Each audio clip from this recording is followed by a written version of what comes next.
We are at a very interesting time of the year right now. When people are closing on homes, most lenders have estimated what the taxes are going to be for 2023.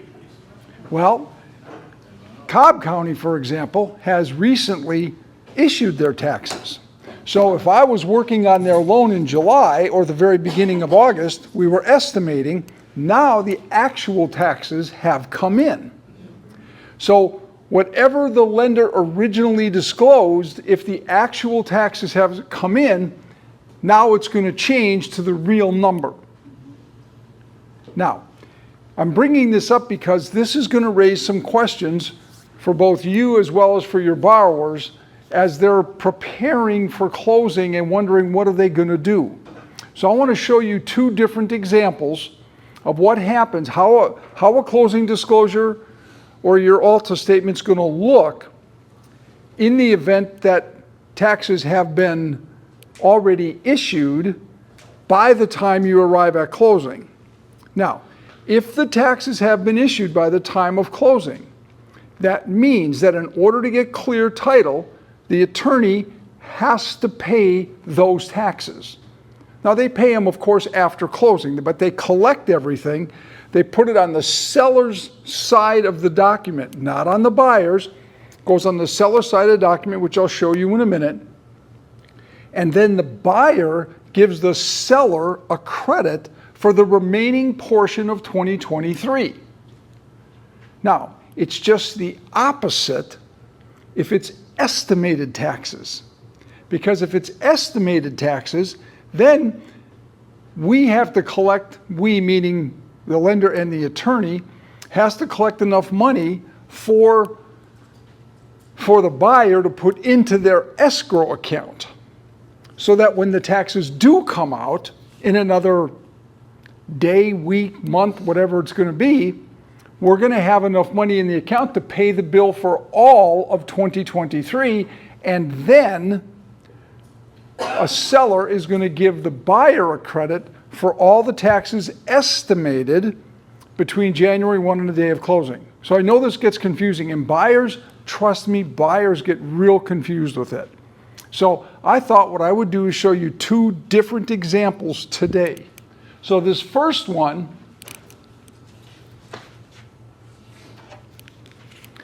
is one where the property taxes have already been issued. That's why it shows this. If I were to slide this up a little bit, this is the seller's column. So the attorney's collecting enough money from the seller to pay the Cobb County taxes of $1,505.69. So they're collecting all the taxes for 2023. Now, but the seller doesn't owe $1,505.69 because the buyer is purchasing the house. And so let's take a look. Let's slide this down a little bit. And in this example from 8/21 to the beginning of the year, so this is a credit from the buyer to the seller. Okay? Because the tax bill has been issued. So as a result, if we go back, of the $1,505.69, the buyer is crediting the seller $548.65. Now, any questions yet? We're okay? Everybody follow that? Seems pretty simple. I say seems pretty simple because I'm trying to explain this to buyers. They are like out in, Greg, we trust you. Okay, thank you. I'm glad that you do. But look at this. We're still having to collect an escrow. Anybody know why we have to collect an escrow account? Because you have to get it ready for the next year. Exactly. We got to get ready for 2024. Now, if you recall, a few months ago, a couple months ago, I did a big thing up here and showed you that we're always going to be collecting from the buyer roughly how many months? Anybody remember? 3. No? Nope. We're always going to collect. Every lender in the state of Georgia is going to collect some way, shape, or form 5.5 months from every buyer. It actually comes out to about closer to 5, but I just call it 5.5. It never fails. Now, if you think about it, we got 2 months here, right? And I have a credit here.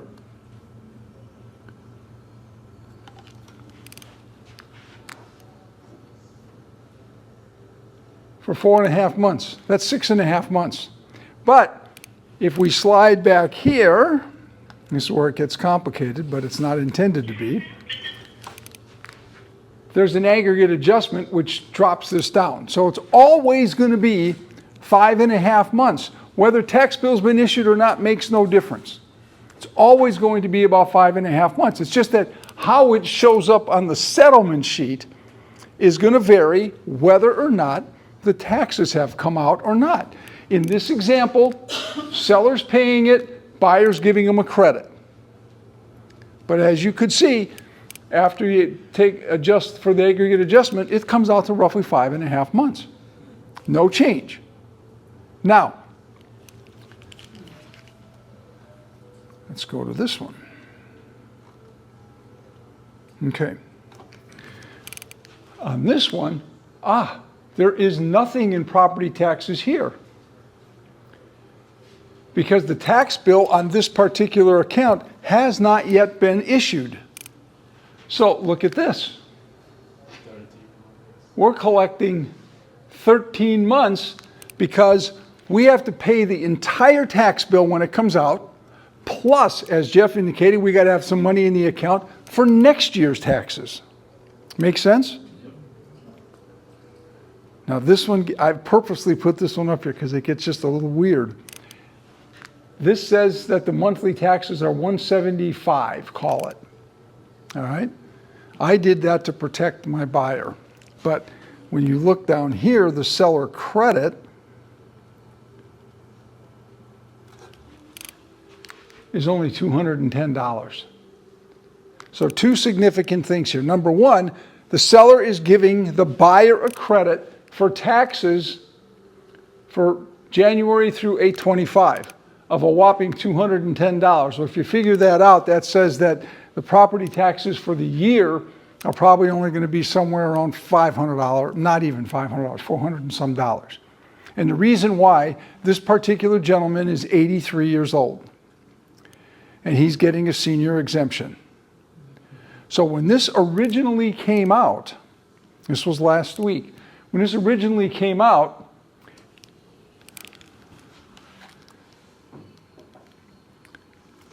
this number here was $65. And I said, wait a minute, my client is not going to get a senior exemption. They're just kids. They're not going to get a senior exemption. Therefore, I said, please, I told my closing department, please, please, please, add in another $110. Now, I told my buyers, I said, guys, look, I think your taxes are going to be higher than that. I think they're going to be another $100 more than that a month. But at least you're not going to be, over $2,000 short next year. You're going to be something short. So the most important part of this, first, to note that this is different than the other one I just showed you, because there's no seller paid taxes here because the tax bill has not yet come out. If this closing were to take place probably next week or the second week of September, there would be a number in here. This would be different.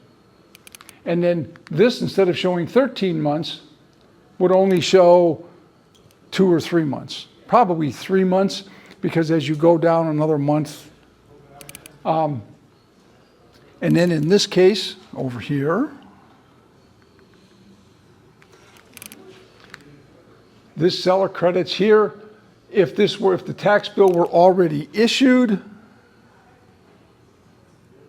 then that credit would show up here from the buyer to the seller. Make sense? Is everybody comfortable? You want to come up and do this now?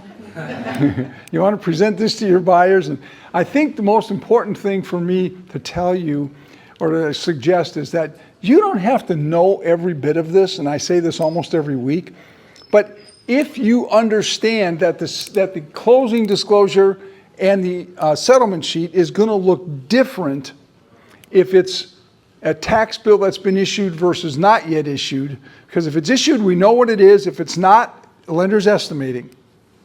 But once we know that, that tells us how this form is going to look.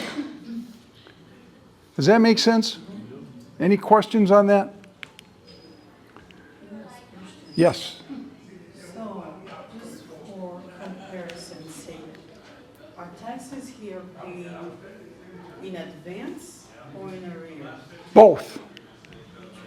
Both. In most states, it's that way. Because the property, that's a great question. Are taxes paid in advance or in arrears? And in the state of Georgia, in fact, most states, it's both. And here's why I say that. If you think about it, taxes are coming out right now for all of 2023, January 1st to December 31st. So if I'm closing today, that means my taxes from January 1st through today are paid in arrears. But if I close today, my taxes for the rest of 2023, they're paid in advance. That's why when you ask the question, are they paid in advance or paid in arrears? It's both. And most states are that way. Now, it depends when the tax bill's issued. And states can vary on when tax bills are issued. Now, here's the other thing about taxes that gets, and in this this is the example. Yes, let's take a look. So my buyer is buying this house effective, they bought this house last week, okay? They closed on the 25th, on Friday. Now, as I said, the estimated taxes for the whole year are only going to be like $400 or $500 because he gets the senior exemption. But now, wait a minute. Somebody says, but Greg, if my buyer's buying the property, why would they qualify for the senior exemption? They don't qualify for the senior exemption. But property taxes are issued based on the condition of the property on January 1st. So whatever the condition of the property was on January 1st, that's how the tax bill is issued. So this particular home, the gentleman who owned it on January 1st was a senior, having the senior exemption. Excuse me, and what is the senior? I mean, what is the cutoff? It depends on the county. Oh, does it? Depends on the county. Cobb County and some of them are 62 to 65, and they give you a real nice exemption. They get rid of the school tax. I live in Fulton County. I qualify for the senior exemption. I get a whopping $300 exemption, that's it. It doesn't. Some counties offer, Gwinnett used to have a senior exemption, now it's minimal. It's real small. Forsyth, Cherokee, Cobb, all have beautiful senior exemptions. All right? But the condition of the property on January 1, that's how the tax bill is going to be issued for that year. It's the same concept for homestead exemption too. If you have an investor that owns a property on January 1st, it's not homestead exemption. You have to Until the following year. Exactly, Jeff. So everybody who's buying now, for example, if they buy a rental, they buy a house that has been owned by an investor, it's been rented. There's no homestead exemption on it. What Jeff was saying is that, so the tax bill for this year is going to be issued based on the condition of the property. January 1, it was owned by an investor. Property taxes are probably pretty high. But come January 1, they will apply for their homestead exemption, so the 2024 taxes are now going to be reduced. Now, yes. Just as an aside, do both, let's say the home's owned by two people, one is exempt and one is not. Will they apply the exemption to the property? I'm not sure I'm following the question One yet. is older, one is younger, one is. Oh, no, it's who's ever on title. But they're both on title. She said Okay. if one is 65 on title, is and one is 58. 55 on title. You get the senior exemption. If you're on title and you're over 65, you get the senior exemption. I love it. That's why I want to move to Forsyth County or Cherokee County or someplace else. I need that exemption. Yeah, why not? Why not? All right, now, the next thing, you probably have seen this. Anybody sold any new construction this year? Anybody have new construction closing from maybe July through the end of the year? When you look at that taxes, when you go do the taxes, when the lender does the taxes, the lender has to be smart enough to know how to figure this out for the buyer. Because the taxes are going to be based on the condition of the property as of January 1st. Well, if the building permits were not yet pulled and there was nothing done to that dirt on January 1st, which probably wasn't if the home was being built to close in July or in the second half of the year, then that means that the taxes are going to be based on a piece of dirt. Well, I don't care if you're building a $1 million home. If you're building a $1 million home, you know, you might expect property taxes of somewhere between $8,000 to $11,000. But the dirt doesn't carry taxes like that. The dirt probably carries taxes of maybe $1,500 or less. If you're buying a property for $400,000, the dirt might carry a value of maybe, you know, $50,000 or $60,000, and the tax bill might only be $300, $400. So for 2023, it's going to be a ridiculously small number. Where this gets terribly confusing for our buyers, if I put that number in here, $30, I don't care how many months I collect here. I'm never going to be able to move more than 13. But if I put $30 in there, what's going to happen to my buyer when the 2024 taxes come out? Gigantic shortage. So this is where you're, now, here's the other thing. What if the lender says, well, okay, well, I'm going to leave it at, I'm not going to do it at $30 a month. I'm going to do it at $800 a month, because that's $9,600 on $1 million property. Now the tax bill for 2023 comes out in a month. Think about that. If this is 800 times 13, that means they've got over $10,000 in their escrow account. How many buyers are interested in carrying that much money in their escrow account until the escrow analysis comes out? Thank you. No one. So the lender has to be smart enough to know how to adjust these two sections, prepaids and initial escrow account, whenever you're doing new construction, especially if you're closing in the last half of the year. The builder is only going to pay that little bit, period, exclamation point. The buyer, you don't want your buyer to carry all this money sitting in their escrow account if they don't need it. But you want them to have enough in the account so that next year they're not going to have a gigantic shortage. Now, do you need to remember all of this? No. All what you need to remember is, oh, wait a minute. New construction closing second half of the year, Greg said, make sure that the lender's doing the right thing. Or what you can do is just make sure I'm your lender and we'll be all set. No, I can't. New construction, you know, the builders are giving them such big incentives, you got to use them. Yeah. But some of those lenders, they're just like a machine. They really don't pay any attention to. I'm not knocking my competition. I'm just saying be sure that you're on top of it for your buyer. Otherwise, somebody's not going to be happy in 2024. Yeah. Any- They're going to call you and say. What's that? They're going to call you and say. They're going to call you. Yeah. Yeah, that's it. They're going to call you and say, what happened? Yeah. All right, any questions? All right, thanks everybody.